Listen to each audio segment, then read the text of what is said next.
علی ابن ابی طالب کے ولادت کی بات آئی بس جناب بنت اسد خانہ کعبہ کی طرف چلی. یہ بنت اسد ہے وہ مریم تھی کہ بیت المقدس گئی تھی. اللہ نے کہا ہے مریم یہاں ولادت نہیں ہو سکتی, کہیں اور چلی جاؤ. مریم سے یہ کہہ دو کہ برا آپ نہ مانے, مریم سے یہ کہہ دو کہ برا آپ نہ مانے, تب مرضی ہے رب اور کی اب اور ہی کچھ ہے.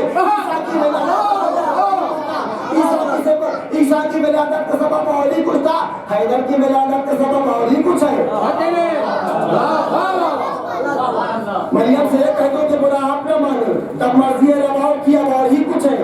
عیسیٰ کی ولادت کا سبب اور ہی کچھ تھا, حیدر کی ولادت کا سبب اور ہی کچھ ہے. اب جناب مریم کو منع کر دیا. کون مریم؟ کہا مریم کے لیے سورہ آل عمران میں آیا یا مریم ان اللہ اصطفاک وطہرک واصطفاک علی نساء العالمین. اے مریم اللہ کہتا ہے ہم نے آپ کو چن لیا اپنے گھر کے لیے, اپنی عبادت کے لیے اور پاک قرار دیا عالمین کی عورتوں میں. یہ مریم ہے جن کو اللہ نے چن لیا, چننے کے بعد اپنے گھر میں گھسنے نہیں دیا. یہ بنت اسد ہے کہ جو علی کی ولادت کے وقت آ گئی, خانہ کعبہ کے اوپر ہاتھ رکھ کے کہا پروردگارا تجھے اس مولود کا واسطہ کہ میری مشکل کو آسان کر دے. اب ازاداروں ایک بات سمجھ لیجئے, مولود اس بچے کو کہتے ہیں جو پیدا ہو چکا ہو.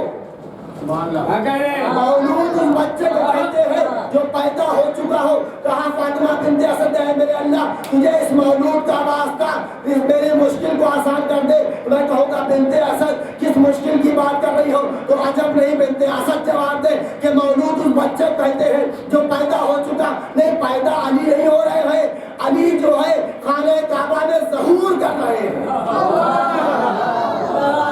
امامت کا ظہور ہو رہا ہے.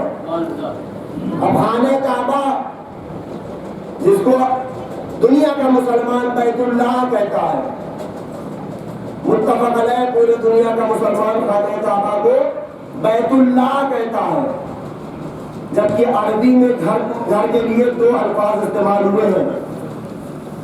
گھر کے دو نام ہیں عربی میں.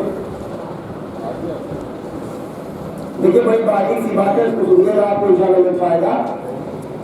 عربی میں گھر کو کہتے ہیں بیت, اور عربی میں گھر کو کہتے ہیں دیر. بعض لوگ دیر کہتے ہیں, بعض لوگ دار بھی کہتے ہیں. عربی میں ایک چیز کی 70 معنی ہوتے ہیں دار. اب انہوں نے لکھ دیا لکھنؤ میں دار الشفا, شفا کا گھر. دار الندوہ, دار کے معنی گھر کے ہیں, دار الندوہ, دار العلوم, علوم کا گھر. تو دیر بھی کہتے ہیں گھر کو, بیت بھی کہتے ہیں, عربی میں دو الفاظ ہیں. لیکن فرق سمجھ لیا, دیر اس گھر کو عربی میں کہتے ہیں جس میں کبھی مالک رہے نہ.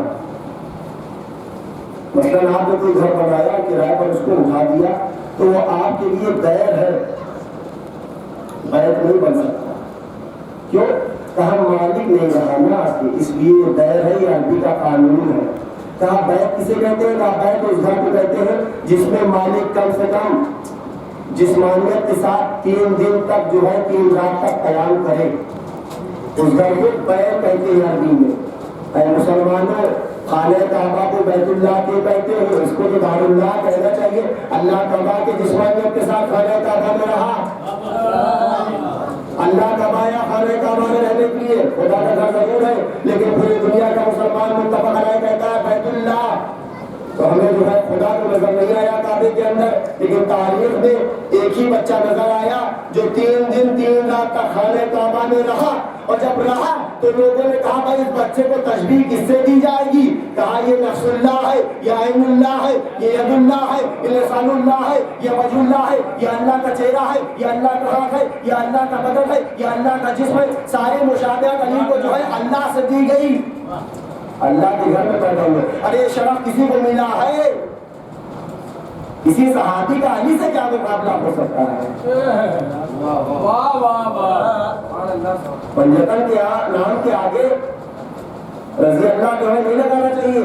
محمد و علی فاطمہ حسن حسین کے نام کے آگے کبھی رضی اللہ مت لگائیے نا. ان کے نام کے آگے جو ہے علیہ السلام لگائیے. کیوں؟ کہا رضی اللہ اس نام کے آگے ہم لگاتے ہیں کہ جس کے لیے کہا جائے اللہ سے راضی ہو. شب ہجرت علی سے راضی ہو چکا, میدان کربلا میں حسین سے راضی ہو چکا, محمد سے مکے مدینے میں راضی ہو چکا, فاطمہ سے راضی ہو چکا، حسن سے راضی ہو چکا، ارے اللہ ان سے راضی ہے، جن کے رضا کی گڑبڑ ہو، خطرہ ہو، ان کے لیے دعا کرو کہ ان سے راضی ہو جائے۔ پنجتن سے تو اللہ ایسا راضی ہے کہ جیسا راضی ہونا چاہیے۔ بھائی ان کی شان میں قرآن نازل ہوا ہے، اللہ ان سے ایسا راضی ہے، ان کے لیے قرآن میں آیتیں موجود ہیں۔ شب ہجرت علی نے اپنا نفس بیچا، اللہ کی مرضی میں بھی اللہ ان سے راضی ہے۔ حسین کے لیے کربلا میں اللہ نے کہا، آج تک کوئی عالم یہ پڑھ نہ سکا، کوئی بڑے سے بڑا علماء دنیا کا یہ لکھ نہ سکا کہ حسین کی روح کس نے قبض کی۔ کوئی کہتے ملک الموت نے، میں زبان کھینچ لوں اس کی، واحد امام حسین السلام کی ذات مقدس وہ ہے جس کی روح کو خدا نے قبض کی۔ یا ایتھا النفس المطمئنہ ارجعی الی ربک راضیۃ مرضیہ۔ دنیا میں کوئی ایسا گزرا ہے انسان جس سے خدا کہے اے حسین تو مجھ سے راضی ہو جا، میں تو راضی ہو ہی چکا۔ یہ منزلت ہے امام حسین علیہ السلام۔ حسین سے خود اللہ کہہ رہا ہے میں تجھ سے راضی ہو گیا، تو بھی مجھ سے راضی ہو جا۔ فادخلی فی عبادی وادخلی جنتی، اے حسین میرے بندوں میں آ کے داخل ہو جا، میری جنت میں داخل ہو جا۔ تو کربلا میں امام حسین کو کس نے مارا؟ یہ سوال ہوتا ہے اور ہمارے اوپر الزام لگایا جاتا ہے کہ امام حسین کو شیعوں نے کربلا میں مارا۔ نہیں، کربلا میں حسین کو شیعہ سنیوں نے نہیں مارا، نہ شیعوں نے مارا نہ سنیوں نے مارا۔ کربلا میں حسین کو کربلا میں کس نے مارا؟ اگر اس کو آپ دیکھنا چاہتے ہیں تو آپ یہ دیکھیے کہ بمبئی میں کس نے آ کر کے حملہ کیا، ورلڈ ٹریڈ سینٹر میں جو ہے کس نے جا کے جہاز گزر کے امریکہ کو وائٹ ہاؤس کو تباہ کیا، پیرس میں کس نے حملہ کیا، پشاور میں مظلوم بچوں کو کس نے مارا۔ جو یہ سب آج کر رہا ہے لیٹسٹ نیوز ہے، جو لوگ یہ حملہ کر رہے ہیں وہی والے ہیں جنہوں نے کربلا میں حسین کو مارا ہے۔ اور ہم لعنت کرتے ہیں ان لوگوں کے اوپر جنہوں نے کربلا، دشمنوں پر لعنت ہو کہ جنہوں نے رسول عربی کے گھرانے کے ساتھ آتنکواد کیا اور کربلا میں یزید آتنکوادی بن کے جو ہے بھیج دیا اس کے لشکر کے۔ سب سے بڑا آتنکواد یزید تھا کہ جس نے اپنے آتنکوادی لشکر کو کربلا میں بھیجا اور آ گیا سامنے حسین کی۔ امام حسین کے مقابلے میں کون آیا؟ کہا نجیس العین، نجیس العین سامنے آ گیا حسین کے مقابلے میں، اور سفر کی چاہ تاریخ ہو گئی۔ اگر یزید کو یہ خبر نہیں تھی کہ کربلا میں آنے رسول مارے گئے ہیں تو چار سفر کو تو بہرحال معلوم ہو جانا چاہیے تھا۔ چار سفر کو تو جب زینب جو ہے بازار شام میں اور دربار یزید میں داخل ہو گئی تو یزید کو پتا نہیں ہے، کہیں سے ہاں ثابت نہیں ہوتا۔ ہاں یزید کے بیٹے کا ہاں ثابت ہوتا ہے، اس کا نام ہوا گیا صدیق۔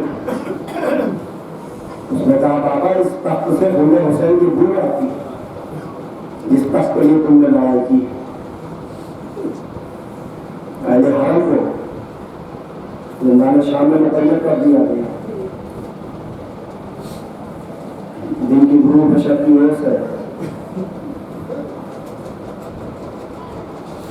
امام حسین مدینے سے جب کربلا کے لیے چلے تھے اپنے ساتھ 58 بچے چھوٹے لے گئے تھے، واپس سے ایک بچہ لوٹا ہے آقا پانچواں امام۔ 57 بچے کہاں چلے گئے؟ کہا جب کربلا سے شام تک کا سفر ہوا اور اونٹوں کے اوپر ننگے اونٹوں پر بچوں کو باندھ دیا گیا اور تازیانے مارے گئے اونٹوں کو، جب اونٹ دوڑتے تھے تو بچے جو ہے گر جاتے تھے ناکوں سے، اور گرنے کے بعد ماں دیکھتی رہتی تھی کہ ہائے میرا لال جو ہے جلتی ہوئی زمین پر گر گیا، اور کسی اونٹ کا پیر کسی بچے کی چھاتی پر پڑ جاتا تھا، بچہ وہیں پر شہید ہوتا ہے۔